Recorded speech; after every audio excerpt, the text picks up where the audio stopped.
Hello one and all, Cygnus Jason here. It's been a hot minute since we last did a video, and just to be completely honest, I've been feeling more lazy than usual. This quarantine has taken my laziness to new heights. Between working from home and trying to catch up on my backlog of games, I didn't feel like doing a damn thing else. And even with a huge backlog of games to go through, I was finding myself back on the same handful of games, losing hour after hour in a commendable effort to completely merge my ass with my computer chair. If you're even the slightest bit curious as to what we've been playing during these trying times, you're in luck, because that's what this video is about.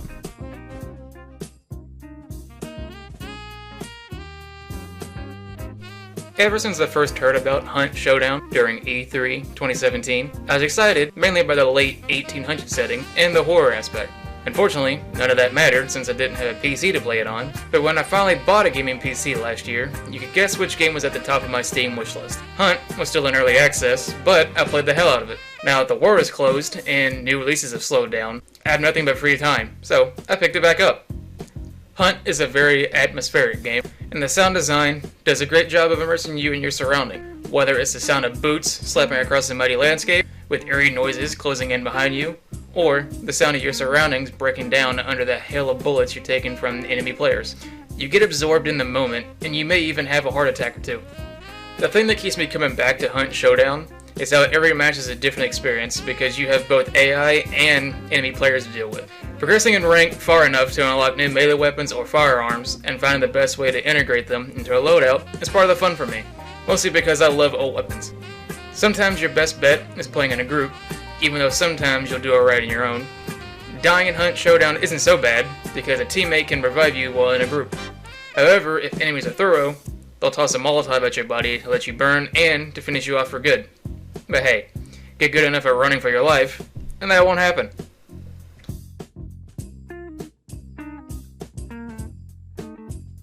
If you watched the PlayStation 2019 wrap-up, you know I've spent a fair amount of time on the Elder Scrolls Online. I recently made the big move from PS4, where I have well over 500 hours on it, to PC, where I had 0. I figured if I spent that much time with it on console after only playing it on and off for a few years, I could probably catch back up and progress quickly since I know what I'm doing. Sure enough, I'm already halfway back to where I was, and it's only been about a month since I started on PC. I've been working on getting my main leveled up in time for the Elder Scrolls Online's next major update, Greymoor, an expansion filled with vampires, werewolves, and an arduous trek back to a region many of us are familiar with, Skyrim.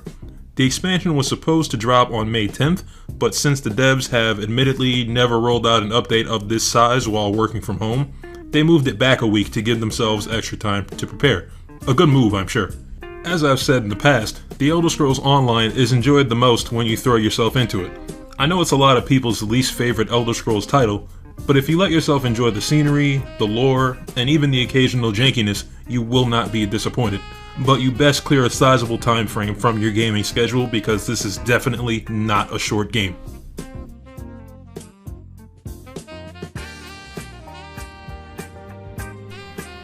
I found out about Escape from Tarkov way back in 2015, and as someone who's obsessed with everything in the military genre, I was immediately intrigued by it. When I later found out that it was a very hardcore shooter with deep weapon customization, along with being painfully realistic to the point of having to load bullets into individual magazines and place them on your chest carrier in order to even reload your own weapon, I absolutely had to have it. I still didn't have a computer at the time, so when I rushed to buy the game, I had to put it aside for whenever I eventually got a PC. While I'm very much in love with the game, I fucking suck at it, even though I'm certain I have well over 100 hours into it. What I enjoy is the challenge. When I run missions as my PMC character and make it out alive and with loot, it feels incredibly rewarding. I'm not good enough yet to be willing to risk all my precious gear, so I do a lot of scav runs to stock up and then go in as my PMC when I'm good and ready. Being in a match can turn into a heart attack in a matter of seconds. The moment a round cracks past your head, you would instantly shit yourself while your fight or flight response is trying to figure out which way to go. The most important thing you learn on day one is, if you go in unprepared, you won't last long. Even though Escape from Tarkov is extremely challenging, I still want to get good at it. One day I'll be decent enough to escape from Tarkov, but that sure as hell ain't today.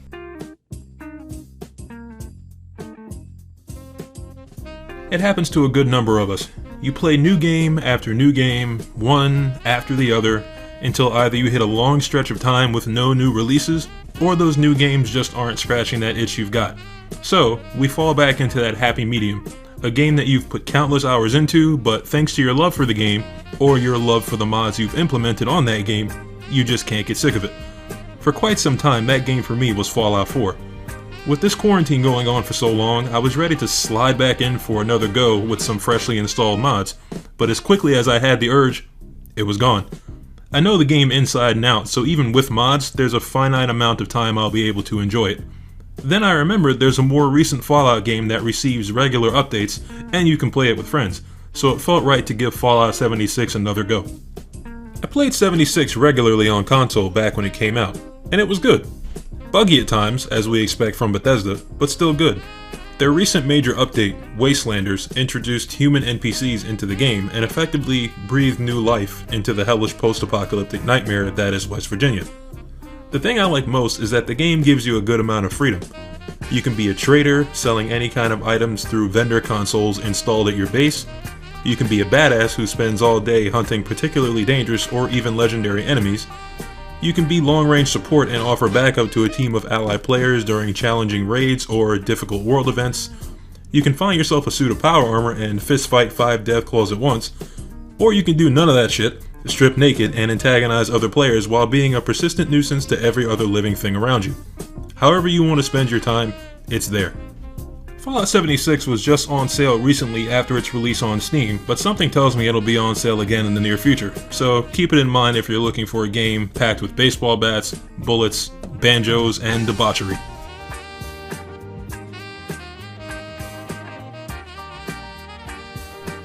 When I first heard about Predator Hunting Grounds, I remember really not being into the idea of the 4v1 style of gameplay, because it only made me remember Evolve, a game I had fun with, but eventually grew to hate. After continuing to hear about the new Predator game for a few months, the idea started to grow on me. After all, I did enjoy similar games like Friday the 13th or Dead by Daylight.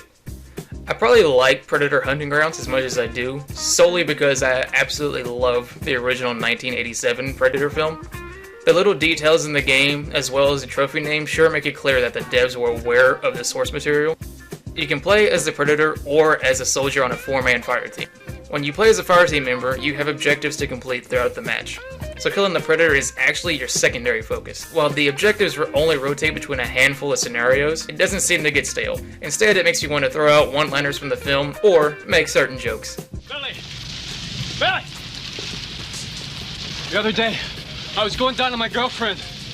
I said to her, "Jeez, you got a big pussy. Jeez, you got a big pussy." She said, "Why did you say that twice?" And I said, "I didn't." See, it's because of the echo.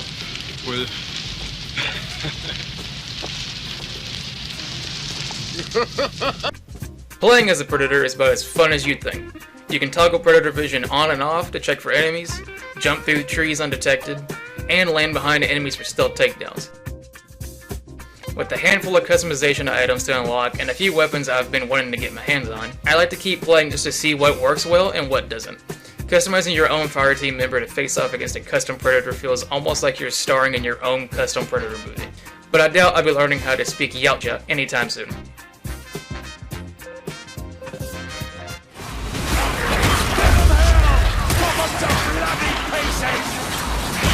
Belting out a spirit-lifting battle cry as I wade into a bloodbath of my own orchestration, brandishing battle-tested weapons that have ended more miserable existences than anyone can tally has never felt this good. This is Warhammer Vermintide 2.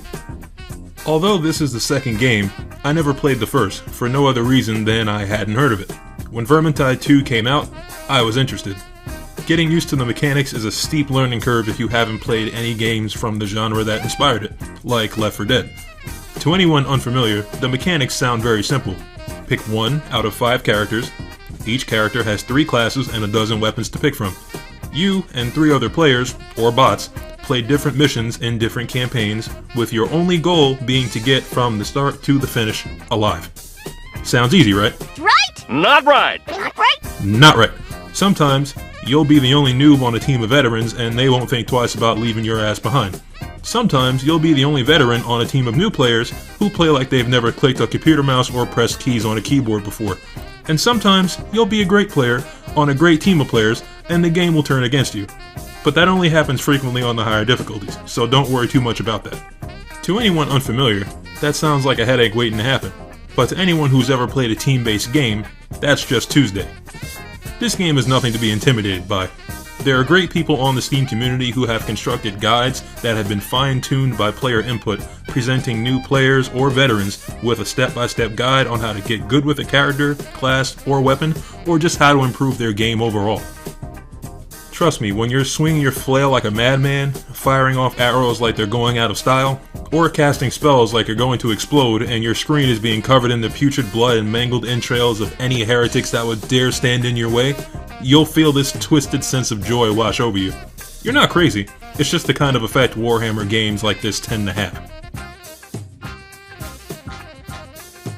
If you guys have played any of the games that we've mentioned, let us know in the comments. It's always great to have more people to play with. Games like these make it easier to take your mind off everything that we have going on in the world. If you're a first responder or an essential worker, we appreciate the risk that you're willing to take to head out into the world each day right now. If you're stuck home because of the virus, stay there. There's no social distancing quite like staying home. As always, if you enjoyed the video, leave a like and subscribe if you want to see more. This has been Drake Darksider and Cygnus Jason. And we will catch you all on the game side. Later.